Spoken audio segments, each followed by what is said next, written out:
Selling used to be a whole lot easier in the old days. You'd usually have a storefront, you'd be open to the public, your goods and services would be clearly on display, people would pay the price that was asked, there was very little haggling and very little discounting. And the web came along, and as long as you had a website that hung together, people would come to your site and they would buy, and it was initially small volumes and small numbers. But nowadays it's a lot different. Unless you've got a website that really zings, you're not going to sell what you're expecting to do in either the volumes or the profitability. And it's important that you understand that there are many factors that can come into play.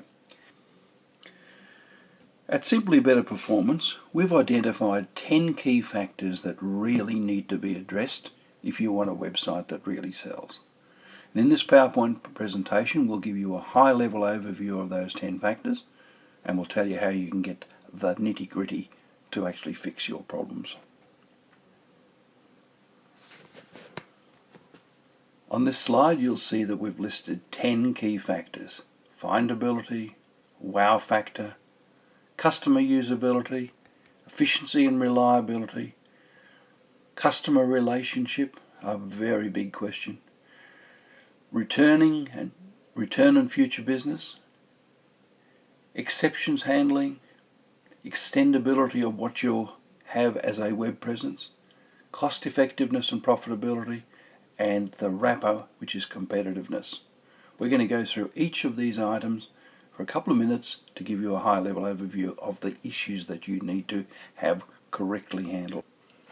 At Simply Better Performance, we believe that the number one issue that websites face is findability.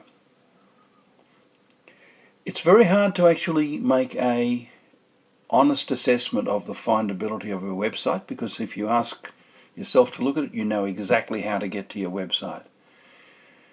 But can a test audience find you? Do you have to prompt them, or they can't find you? Does your business title and your web address clearly identify with your business name and assist in customers finding you on the web? Have you got the right keywords in your name and in the leading pages of your articles so that you can be found? How well do you appear in the search lists? Wow. If you're on page 4 or 5 out of one of the major search engines, Google, Chrome, you're not going to get too much business out of this. Could you be paying priority listing with these organizations? Perhaps. If you honestly answer that you have a findability issue, then you've got to fix this one first, because this is the key to all other issues. Okay, so your customers have found your site. The second biggest factor that you could be facing in terms of selling on the web is wow factor. Is your website good enough? Is it a turn-off? A test customer audience is the only real way of finding this out. This is a lot of hard work, and it can bring home a lot of truths. It can also lead to a lot of squirming. And is the first impression of your website good, mediocre, or bad? How well do you compare with your major competitors? Is your website consistent? When someone comes to your website, do they say, wow, I want to deal with this organization because they've got it together? Are there good ideas out there that your competitors are using that you should be using, you should be incorporating in your website? If you don't, and if you're well behind on here, people won't stay at your website and they won't use it. It just doesn't have enough zing. It doesn't have that X factor. Well, you've really made some progress now. Your customers found your website and they've actually got onto your website. But now comes one of the biggest clangers of all: usability. Old websites particularly are clunky and are slow or clumsy to use for customers. People have got so many choices on the web now when they want to purchase products and services that they're not going to stay on your website if it's poor. They want productive time. They want typical buying and inquiry scenarios handled clearly, cleanly, quickly, and they want what they want, and they want to get off your site, and if they're going to make comparisons, they want to do that with other sites. Your whole web interaction, not only does it have to be good, but it's got to not leave your customers feeling that they've been given a really deep rubbing over. You shouldn't be asking them questions that they don't need to answer. If you don't have a highly usable, coherent customer site, it didn't make much difference that the customers found you. They're still not going to stay with you. Point number 4 is efficiency and reliability. We believe this is a key factor because if you don't watch this, you'll have higher costs of sales, you'll have more manual intervention in the selling process, and if your systems aren't reliable with high levels of uptime, you can't sell to the whole world. And that's what the web is. It's a 24/7 storefront. You've got to closely monitor your real costs of providing this service, and it's not going to be cheap. It's more than one PC sitting in the corner of a room. You need to be looking at what your competitors are doing. You need to go and sample your competitors' products. You need to get on there and try to buy things from them. And you need to make a realistic assessment of how well your site compares. And when they've got a good idea, you've got to be very quick off the mark to take advantage of that, particularly if it's got emerging cost efficiencies and better performance trends. Reliability goes without saying. When your website is down, you ain't selling. It's as simple as that. And you need an action plan, possibly depending on the size of your business, that provides a fallback position when you have a reliability issue. If you can't answer positively that you have an efficient and reliable system, you need to be looking closely at this point. Okay, we're now up to key factor 5, customer relationship. The heading line is most important. Your website should initially create and then sustain a good customer relationship.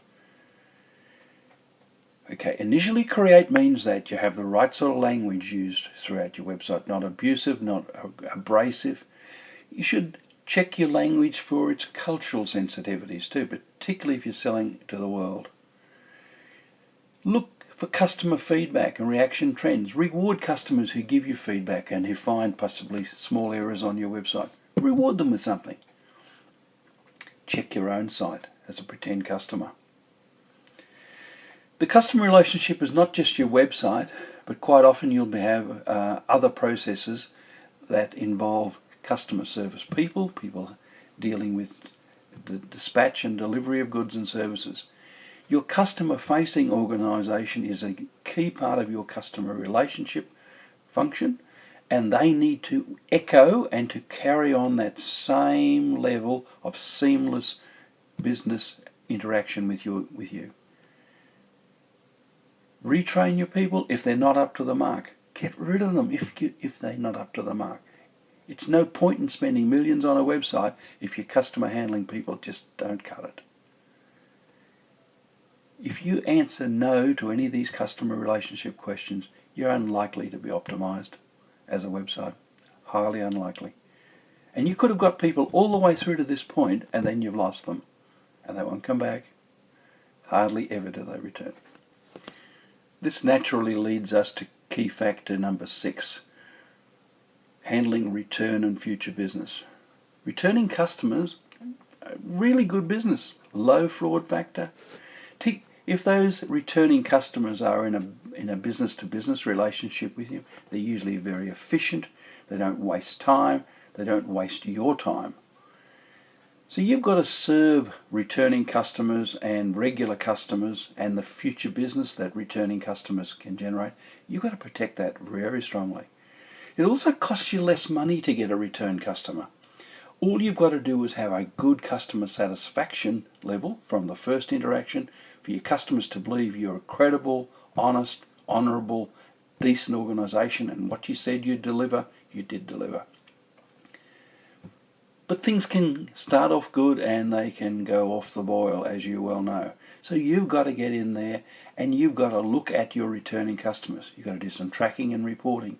You've got to look at whether you need incentive programs to get more of certain types of returning customers.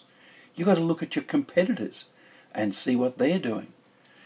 A good idea is to survey your returning customers and understand them better. Look for negative trends and negative feedback, things that might prevent people from coming back. If you're going to trial incentive programs, you might initially want to do this in a low risk area of your business, particularly if you're trying something that's going to break new ground compared to your competitors.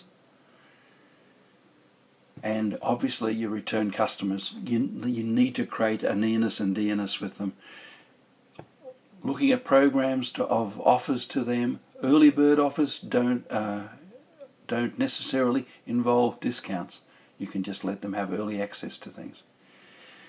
If you're not doing a whole lot of work in this return and future business area, you're probably wasting a lot of effort that you initially took in getting the customer to you, because the returning customer is a very cheap acquisition. You need to be right on top of this. This brings us to point 7, the exceptions handling. You can have a highly productive site, you can be making good money on products and services, but if your exceptions handling is clunky, if you get a high level of unsatisfaction reporting from your customer base, if you're not quick off the mark, if you're antagonistic to your customers in your exception handling, if you're slow, you're going to lose customers, because the whole customer experience is going to be absolutely destroyed after the initial sale. Look at every trend that comes out here. Maybe even survey your customers who have had an exceptions handling. Someone who's got their money back. Ask them, did they get their money back effectively? Even to the point where it may well be that for small value items you simply give a refund because it's not worth the hassle of fighting it. And track the effectiveness of any automation that you put in to handle exceptions. We believe that you can automate most exceptions handling, and that's the path you should go down, and any software that you use to manage your business around your website should look at a high levels of exception handling automation. Really need to put some effort into this one. This can kill you, because you can lose any profitability you've made by having high exceptions handling costs. People often forget about key factor 8, extendability. We've seen many examples of very poor websites that are designed to serve a absolutely watertight, narrowly focused outcome. Selling single products, single services. Extendability can kill your business if you want to add new products, new services, and you can't, or you need major reprogramming of your website to get new products to market. You'll know you've got a problem here if you can never be first to market with a new product or services. You'll know you've got a problem here if you're regularly incurring big website development costs for the simplest changes. You know that your systems and your software are not up to the mark. You need to be right on top of this, because at some stage in the game you're probably going to have to come up with major dollars to redo your website in a more modern and open format that allows for the inclusion of new products, services, new deals, new incentives, and that also supports the tracking and reporting and analysis of all such trends and activities. Make sure that this doesn't become the So as you can see, it doesn't really matter if you've got this fantastic looking website. At the end of the day, lack of extendability and flexibility will come back to haunt you, and could even be the death knell for your business. Don't get caught with this one. Be on top of it.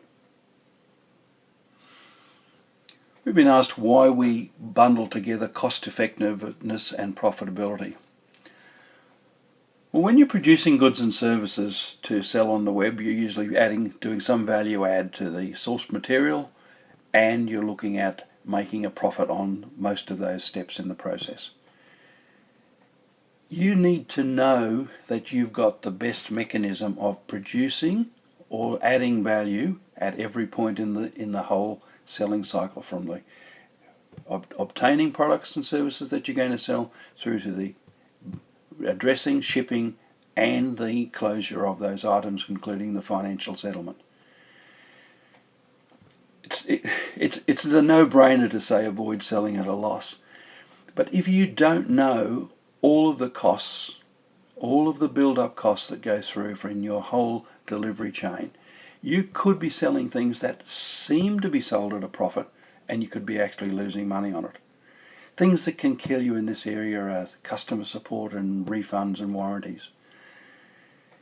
Even the cost of your website development comes into this question here, because if the costs of such development are high, it doesn't matter that you seem to be making a profit on items. It'll be gobbled up by the overall costs of redevelopment. Look at your competitors. This is an area where you can be exceptionally alert. Look at runs on products, particularly low margin products.